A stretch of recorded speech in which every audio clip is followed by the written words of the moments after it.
Hello, my name is Mia Levy, and I am very privileged to be able to share with you today an overview of digital health and cancer as part of the National Cancer Policy Forum Opportunities and Challenges for Using Digital Health Applications in Oncology workshop.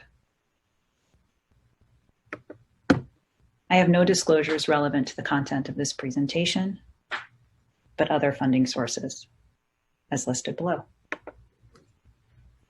What is digital health? Digital health is the convergence of digital technologies with health, healthcare, living, and society to enhance the efficiency of healthcare delivery and make medicine more personalized and precise.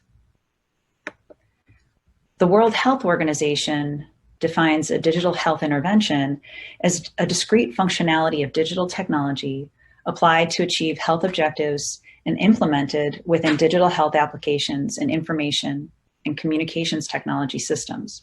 This includes communication channels such as text messaging. The World Health Organization has defined the components contributing to digital health implementation, including health content, digital health interventions, and digital applications, all in a foundational layer requiring leadership and governance in order to successfully implement digital health strategies. We've seen many new trends in digital health across the cancer continuum for several years, but the recent coronavirus pandemic has really accelerated our digital health adoption in the United States. Telehealth, for specifically, has been one of the technologies that has had the most rapid adoption during the coronavirus pandemic.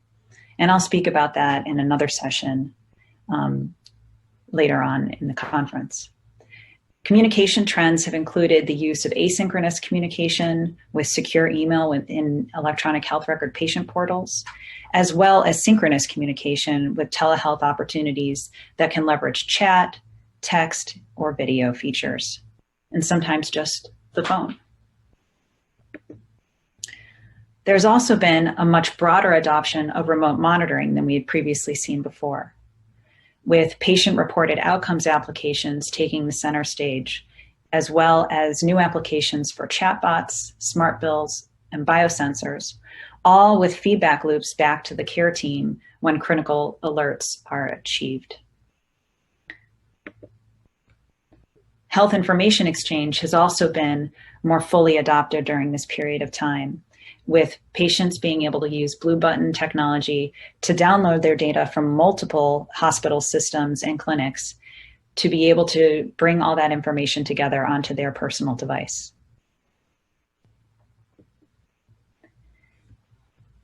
There has been an interesting evolution in touchless workflows with the emergence of the COVID-19 pandemic. As you can imagine, there's little appetite for people wanting to take a paper form with a clipboard and a pen at the check-in at a clinic during a time when people are trying to avoid touching surfaces and the need to disinfect everything afterwards. We had seen over the last several years the evolution of clinic-provided tablets for completion of electronic forms, the same forms that you might have filled out on paper in the past. But even those digital tablets are now also a liability in the context of needing to sanitize every device between patients. So we've seen an evolution to bring your own device technologies where forms can be, the same exact forms can be completed in advance of a patient's appointment at home. We've also seen an evolution to touchless workflows with the check-in process. So like going to an airport, oftentimes when you go to a clinic, you'll see these self-check-in kiosks, again, requiring you to touch the screen or use a digital pen. We've also seen the use of RFID locators for tracking patients and helping them navigate throughout the clinical systems. But again, those require devices that we give the patients and then for them to return them because they can be very expensive. again, requiring terminal cleaning. And what we've seen is a very interesting evolution in opportunities to use facial recognition to achieve these same workflows of a patient entering the building and the system acknowledging them through facial recognition as being present, and auto-checking them in for their appointment and letting them know through their personal device where they should be going within the building. And same thing with staff, to track staff and the movement of patients and staff throughout their experience in the clinical setting. Similarly, we've seen an evolution from paper consent forms, which then evolved into digital signature pads, but again, requiring the use of a smart pen in the clinic, again, needing to be touched and cleaned between each person, to the evolution of remote consent, where digital signatures are finally being acknowledged as an appropriate alternative to a physical piece of paper and a physical signature, or even a digital signature. This is a pretty big evolution, especially in the regulatory space, for patient consent for clinical trials. And finally, we're seeing trends with the use of biosensors and temperature screens as patients and staff enter into the medical facility to screen for possible fever upon entry of the building. This to identify patients who might be at risk for having coronavirus upon entry. How do we measure the impact of all these digital health interventions? Well, clearly the clinical outcome measures are the gold standard whereby most of us feel that digital health interventions should strive to achieve. The greatest outcome would be an improvement in a patient's survival, disease control endpoints, certainly avoidance of adverse outcomes and early diagnosis of those potential outcomes, as well as adherence measures. All of these clinical outcomes are really the gold standard of what we strive to achieve with digital health interventions.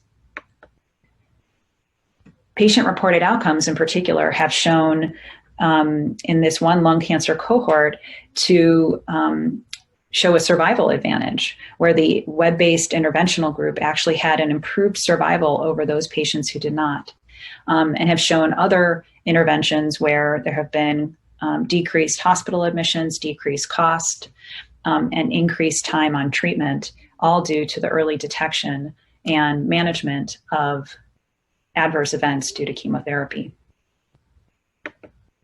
These financial outcomes become incredibly important when considering the adoption of these technologies across the value stream and all the stakeholders involved in the digital health arena.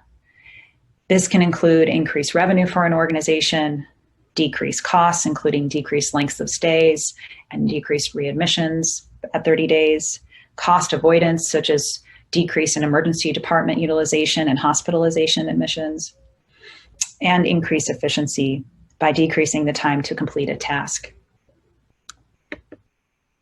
Patient experience measures are also key, and a key differentiator for many industries, of which healthcare is now becoming a key player. Patients are looking for personalization and convenience. They're looking to acquire a greater depth of medical knowledge about their conditions. They want to minimize the number of in-person clinical encounters and miss days of work, as well as minimizing their wait time while in the medical facility. There is a complex ecosystem of stakeholders in the US digital health ecosystem in 2020. This is not meant to be an exhaustive list, but from Business Insider intelligence shows the distribution of payers, providers, manufacturers, and distributors, all who have a stake in the digital health ecosystem at this time. This is part of what makes digital health so difficult to implement, is how to define the value proposition and for whom. Given that there are many stakeholders, the value of the digital health intervention may actually be for the payer as opposed to the provider, and yet it's the provider system that is the user of the technology along with their patients. So it often becomes very difficult to figure out who the buyer is, who the customer is, and who the user is, in order to really have the correct alignment of incentives for the adoption and payment of digital health interventions. As this is the National Cancer Policy Forum, it is important for us as we move to discuss these issues over the course of this seminar to discuss the policy considerations that digital health presents. These include the regulatory considerations, including FDA device and software approvals, services that may cross state lines, and the use of digital health for clinical research that may impact FDA's approval of a novel therapeutic.